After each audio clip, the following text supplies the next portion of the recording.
Bienvenidos una vez más a Retos y Desafíos. Desde el comienzo de la humanidad, el hombre ha inventado artefactos que le faciliten el trabajo. Incluso ha perfeccionado y desarrollado nuevos mecanismos para aliviar, agilizar y automatizar sus tareas. Con el nacimiento de la robótica, estos artefactos no solo han facilitado la vida del hombre, sino además han imitado sus funciones en movimiento, destreza e inteligencia para realizar actividades complejas y difíciles. Acompáñenos a descubrir cómo la robótica nos salva en momentos complicados.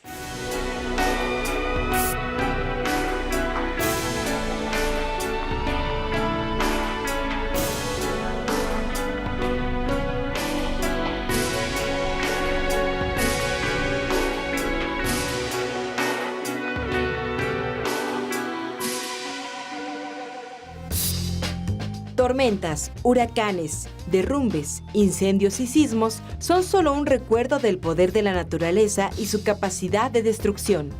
La memoria colectiva de México tiene presente muchas escenas de personas atrapadas, sepultadas e inconscientes, donde el rescate ha sido lento, complicado y a veces imposible. Es por ello que surge en la UNAM un proyecto multidisciplinario para desarrollar un robot de búsqueda y rescate de víctimas en situación de desastre. El artefacto de rescate podrá entrar en los huecos u orificios que quedan de los escombros para localizar a las víctimas, interactuar con ellas y proporcionarles medicamentos y agua. Este robot con dimensiones de 80 por 60 centímetros podrá desplazarse en agua y tierra, en pendientes y escaleras también. Contará con sensores de calor, cámaras de video, micrófonos, sensores para detectar dióxido y monóxido de carbono, así como sensores de visión de profundidad y un brazo manipulador para facilitar las tareas de rescate. Para hablar de este tema, hoy contamos con la presencia del ingeniero Yukihiro Minami Koyama. Él es profesor de la Facultad de Ingeniería de la Universidad Nacional Autónoma de México. Bienvenido, gracias por estar con nosotros, profesor. Al contrario, muchas gracias por la invitación. ¿Cómo está esto de la robótica que nos va a ayudar a explorar cuando haya desastres naturales? Claro. Lo que nosotros trabajamos es el diseño de un robot móvil, es algo así como un carrito, que sea controlado de forma remota. La idea final sería que fuera autónoma, pero por lo pronto se controla de forma remota, de manera que pueda colaborar en las tareas de búsqueda en particular. Inalámbricamente. Inalámbricamente, así es. La búsqueda de víctimas, sobre todo las víctimas superficiales, que es lo que nos han dicho la gente de los escuadrones de rescate, pues es muy fácil de localizar. Entonces la intención sería tratar de abordar el problema de cómo buscar víctimas profundas, las que no se ven. ¿Cómo nació esta idea? La idea nació de que primeramente había algunos alumnos que estaban interesados en participar en una competencia internacional de robótica que se denomina la Robocop, que de hecho el año pasado se desarrolló aquí en la Ciudad de México.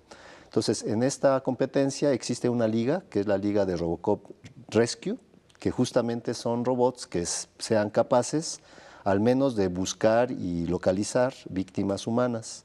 Entonces, pues nació no precisamente de esta liga, sino de que básicamente la Robocop se fue diseñada, fue creada para realizar competencias de fútbol, soccer con robots, con la intención de colaborar en las tareas de investigación en la robótica y en la inteligencia artificial. Entonces, originalmente se quiso participar en lo que es soccer, pero pues también comentamos que había una liga de rescate y parece que fue mucho más bienvenida esta idea. ¿Va a ser el topo mexicano?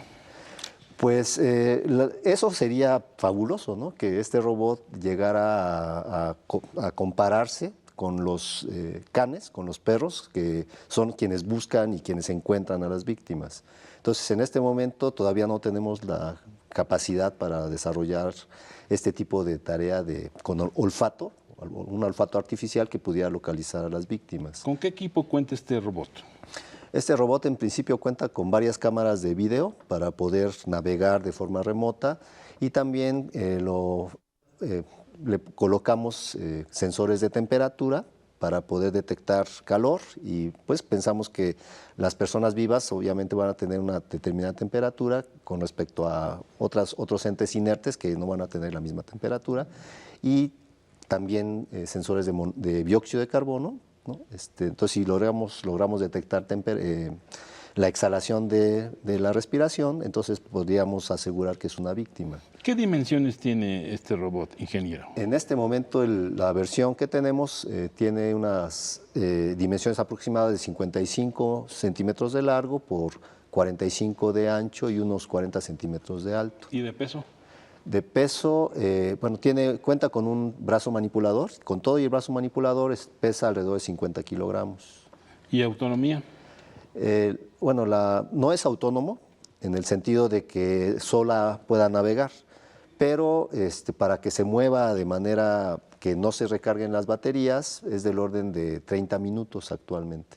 ¿Ya lo han utilizado, ya lo han probado? Lo hemos probado, pero en situaciones controladas y no en zonas de desastre. Por ejemplo, en jardines, bueno, obviamente mosaico, concreto. En zonas planas ha funcionado muy bien. En jardines con pequeñas irregularidades ha funcionado muy bien. Recientemente hubo las lluvias provocadas por los huracanes Ingrid y Manuel. ¿No les dio a ustedes la tentación de mandarlo, este robot? Pues todavía no está como para poder auxiliar realmente en ese tipo de tareas. Además de que, como no es impermeable, o sea, si se moja, se puede dañar. Entonces, en cuestiones de inundaciones, por ejemplo, no sería posible usar este robot. Paralelamente estamos trabajando con otro proyecto que ya con esto de las inundaciones pensamos que podría servir, que es un robot subacuático. Entonces ya hemos trabajado desde hace unos 4 meses en este robot. Originalmente es un robot subacuático para exploración en cenotes, ¿no? Para hacer arqueología en los cenotes. Una cámara. No, es un robot. Es un móvil que puede controlarse de manera que se sumerja, que navegue en aguas hasta de 50 metros de profundidad. Entonces nos parece que este robot se podría adaptar y acondicionar para que pudiera auxiliar en algunos casos de inundaciones, por ejemplo. ¿El costo de este equipo? El costo de los puros materiales, sin considerar la parte electrónica ni las computadoras, es del orden de los 40,000 pesos. Aparte habría que agregarle sensores, computadoras, que es lo más caro. ¿Para cuándo ya estará este tipo de mecanismos que puedan auxiliar a la población en casos de desastre? Pues de manera, digamos, no tan importante. O sea, ¿Como prototipo? Sí. Lo que hacen los perros en las brigadas de rescate, eso creo que todavía no va a ser posible emularlo, pero al menos que pueda subir y bajar por escombros. Esto creo que sí, en un par de años, yo creo que sí vamos a poder lograr algo que auxilie en determinados casos. También estamos pensando que algo que podría ser todavía más funcional, que son robots muy pequeños y una cantidad de robots muy grandes, que se les denomina enjambres de robots, que pudiéramos meterlos entre las rendijas de los escombros para que ya dentro de, digamos, de zonas donde ya no se ve, puedan explorar y buscar las víctimas. Entonces, ¿qué países ya tienen implementado este tipo de sistema tecnológico o robótica en ayuda de casos especiales o desastres naturales? Que nosotros hayamos asegurado que existe algún mecanismo, algún dispositivo robótico que realmente funcione, parece que no hay. Parece que no hay, pero pues no dudamos que por ahí haya algo que de manera más menos importante esté colaborando, ¿no? Con estas ¿Esto significa brigadas. que sería tecnología mexicana totalmente? Pues se podría considerar, aunque en realidad no es una tecnología tan avanzada. O sea, en realidad el segundo prototipo que creemos que va a funcionar mejor está dotado de orugas. Entonces este modelo de robots con orugas es justamente los modelos que se presentan en la competencia Robocop. Hace algunos años hubo un desastre natural en Japón. Digo, Así no es. natural, un desastre, bueno, provocado por un desastre natural, vino la situación de la explosión de la planta atómica. ¿Este Así es. tipo de robot podrían utilizarse inclusive en estas situaciones? Por supuesto.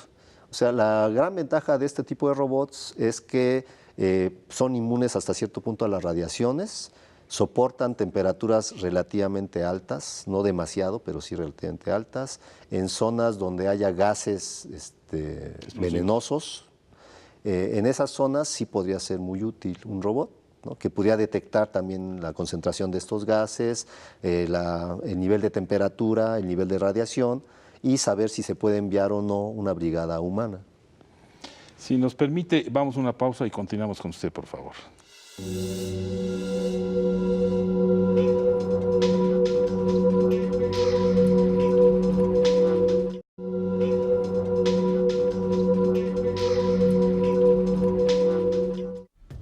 Actualmente existen varias experiencias de búsqueda y rescate de víctimas utilizando robots. Estos han guiado a los equipos de salvamento hasta donde se encuentran las personas atrapadas en medio del caos. Un caso muy emblemático es el terremoto y posterior tsunami de Japón en 2011, en el que un grupo de científicos y técnicos en robótica utilizaron un androide capaz de establecer comunicación entre las víctimas y los encargados de las labores de rescate.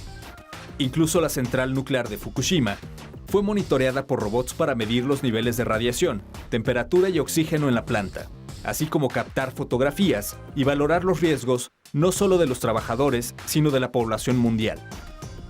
Otro ejemplo lo encontramos en Estados Unidos, cuando un estacionamiento de Florida colapsó y se utilizó un robot en forma de serpiente, capaz de atravesar por huecos muy pequeños, con una potente cámara que muestra lo que ocurre dentro de una zona de desastre.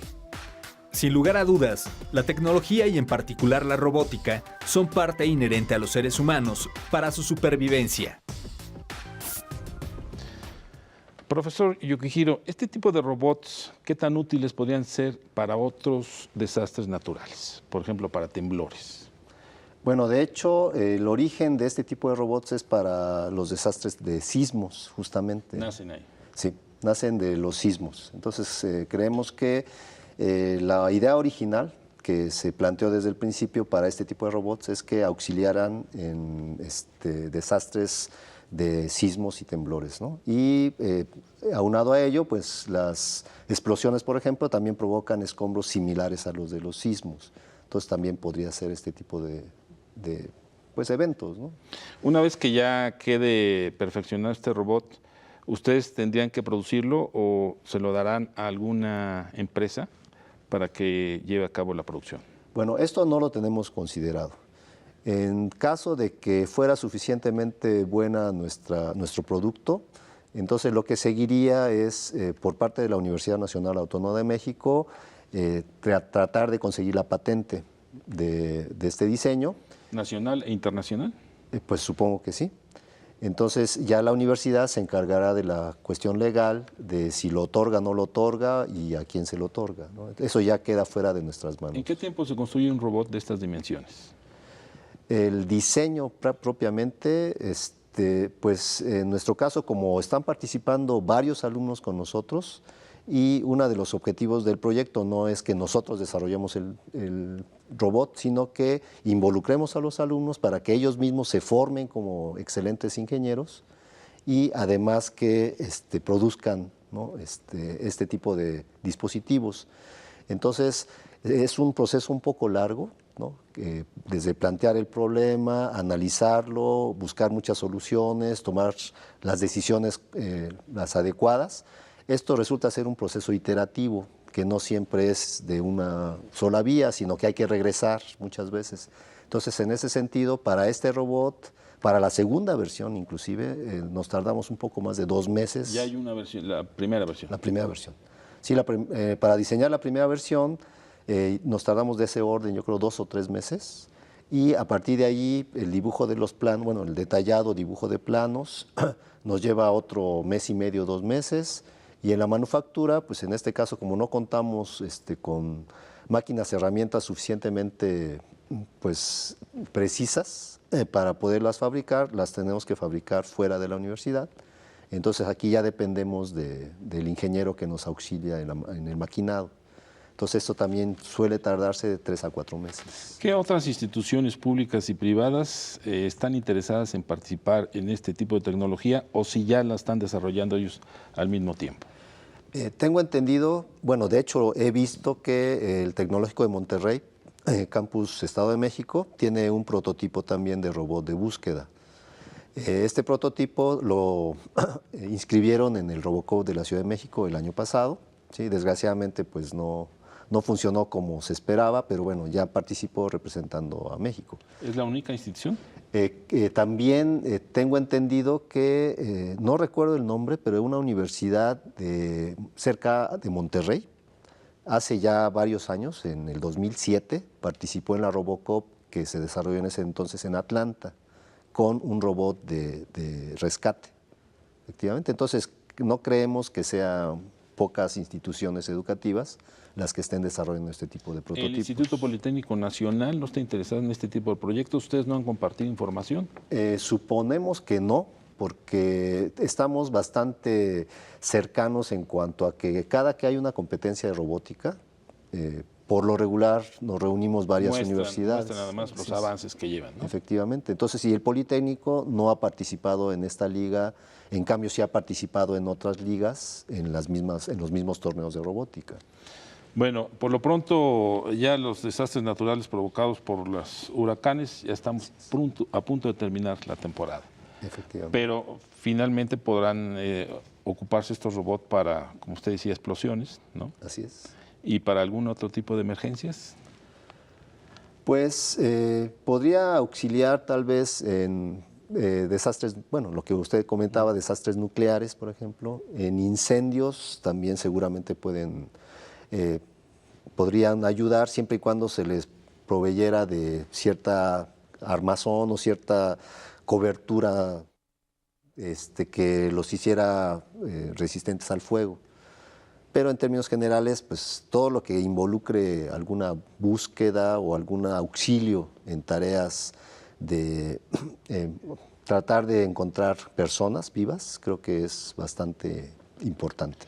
Inclusive también se pueden utilizar para trabajos preventivos en drenajes, porque en alguna ocasión mostró el Distrito Federal, el gobierno del Distrito Federal, un robot, una cámara que iba caminando, pero no era muy autosuficiente. ¿Podría inclusive aplicarse para este tipo de seguramente actividades? Que sí. Sí, por supuesto que sí. O sea, este robot, de hecho, para lo que está diseñado es para explorar. Entonces, cualquier tarea que involucre la exploración y la detección de algo es factible. Entonces, nada más sería cuestión de buscar los sensores adecuados y que tenga la locomoción necesaria para poder pues, caminar o moverse en el ambiente que se pretende. Si nos permite, vamos a una pausa y regresamos con ustedes.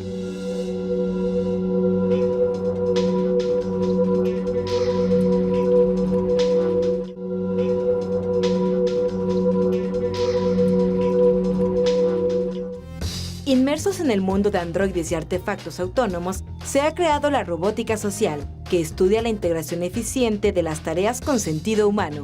Una de las principales características de esta disciplina es la interacción y comunicación real con las personas en situación de desastre, siguiendo comportamientos y normas sociales que brinden no solo esperanza, sino también atención inmediata, como hidratación o medicación si es el caso. Este tipo de robótica puede desarrollar habilidades cognitivas y afectivas en el entorno en el que se desenvuelve. Cabe enfatizar que el objeto final de estos androides no pretende reemplazar a los seres humanos, sino ayudarlos en las tareas en las que es imposible acceder debido a las condiciones de desastres. Esto parece ciencia ficción, pero afortunadamente los avances en ciencia y tecnología nos abren las puertas a desarrollos inimaginables.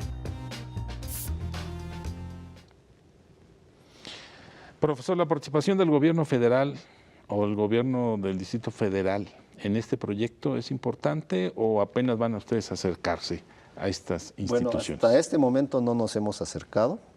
Tenemos únicamente un pequeño financiamiento por parte del programa de la DGAPA, de la Dirección General de Asuntos del Personal Académico, que se denomina Programa de Apoyo a Proyectos de Innovación, Investigación e Innovación Tecnológica. Entonces, de este programa tenemos un pequeño financiamiento con el cual hemos estado trabajando.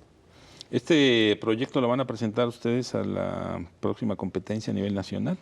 Pretendemos acudir a la Robocop, que el próximo año se va a realizar en João Pessoa, en Brasil, que es la competencia internacional más importante de robótica en el ámbito mundial.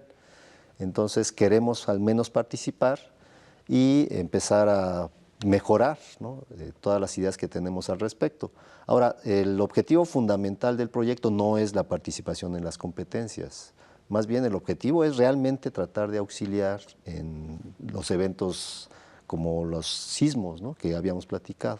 ¿En qué otras competencias ha participado la institución, la Facultad de Ingeniería, y qué lugares ha ocupado? Bueno, hay varias competencias de robótica, tanto en el ámbito nacional como en el ámbito internacional. Dentro de las competencias nacionales existe el Torneo Mexicano de Robótica, que a su vez tiene varias ligas, se les denomina ligas a las categorías. Entonces hay liga, por ejemplo, de limpiadores de playa, que son los robots que limpian basura de la playa. En esta liga o en esta categoría, uno de nuestros alumnos quedó en primer lugar este año en el torneo mexicano. Este año. Este año se llevó a cabo en Puebla. Entonces, de hecho, ellos van a representar a México en el torneo latinoamericano de robótica que se va a desarrollar en Arequipa, en Perú, a fines de este mes.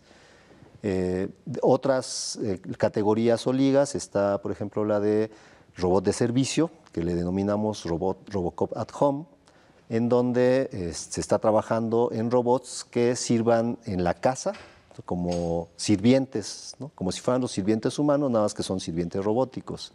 Entonces deben ser capaces de navegar de forma autónoma en una casa, ¿no?, de reconocer dónde está el refrigerador, dónde están tal vez el periódico, si hay algunos refrescos, latas de refresco. ¿Y esto ya está aprobado? Se está trabajando mucho en ese sentido. Parece todo esto ciencia ficción, Sí, efectivamente. pero ya nos está alcanzando el futuro. Pues sí. Porque había esta serie animada de los supersónicos, ¿no? Sí. Donde salía este robot que le decían Robotina. Robotina, efectivamente. Y bueno, eso lo vimos hace 30 años en estos cómics o en estas series animadas, y hoy ya es una realidad. Pues sí, se pretende llegar hasta ese tipo de funcionamiento, aunque sí estamos un poco lejos todavía de que realmente funcionen como Robotina, ¿no?, que pues tenía cierta inteligencia o bastante inteligencia. Entonces, en este momento una de las capacidades más difíciles de lograr es justamente la inteligencia artificial, ¿no? Entonces, se está trabajando en acercamientos de tipo biológico, por ejemplo, que también son muy interesantes, pero finalmente son acercamientos. Parece ser que la tecnología de cómputo actual no alcanza para llegar a dotar a una máquina de la suficiente inteligencia como podría ser un animal doméstico, ¿no? Ni siquiera puede llegar a ese nivel. Entonces, creemos que llegue al nivel de un ser humano, pues está todavía muy lejos. Y estos robots también se pueden controlar de manera virtual incluso. Bueno, la virtualidad estribaría en que esos robots se pueden modelar en una computadora y que puedan ser controlados por medio un de dispositivo móvil. Dispositivos móviles, por supuesto. Pero esto ya no sería virtual, ya sería remota. Sí es posible y es bastante fácil tratar de controlarlos con un celular, por ejemplo. También pueden ser controlados con joystick de los juegos, de los videojuegos. También pueden ser controlados con los controles, por ejemplo, el Wii, ¿no?, que tiene acelerómetros y giroscopios adentro. Hemos podido controlar también muy bien a este tipo de mecanismos. ¿Qué otros prototipos están ustedes desarrollando ahí en la Facultad de Ingeniería? Pues hay varios investigadores importantes que están trabajando en el desarrollo de robots. Está el doctor Savage, que está trabajando justamente con el robot de servicio. Está el doctor también Víctor González Villela, que está trabajando con lo que se le denomina robótica paralela, robótica híbrida, robótica inclusiva. En fin, hay varios investigadores, no nada más en la facultad, sino también en otros institutos que están trabajando con robótica. Pues sin lugar a dudas son innovaciones que nos van a hacer más fácil la vida a todos. Pues es lo que pretendemos, sí, efectivamente. Ingeniero Yukihiro, muchas gracias por estar con nosotros. Otra vez le Bienvenido. agradezco mucho. Esta es su casa y le deseamos mucho éxito en estos prototipos. Muy amable, muchas gracias. Gracias. Los desastres naturales han destruido y aniquilado especies, ciudades, poblados e innumerables vidas humanas. Eso nunca lo evitaremos, pero sí podemos caminar de la mano con los avances científicos y tecnológicos para recuperarnos de las pesadillas y atender a quienes se encuentran en situación vulnerable ante un desastre natural. Gracias, mi nombre es Juan Carlos Ortiz Castro. Hasta la próxima.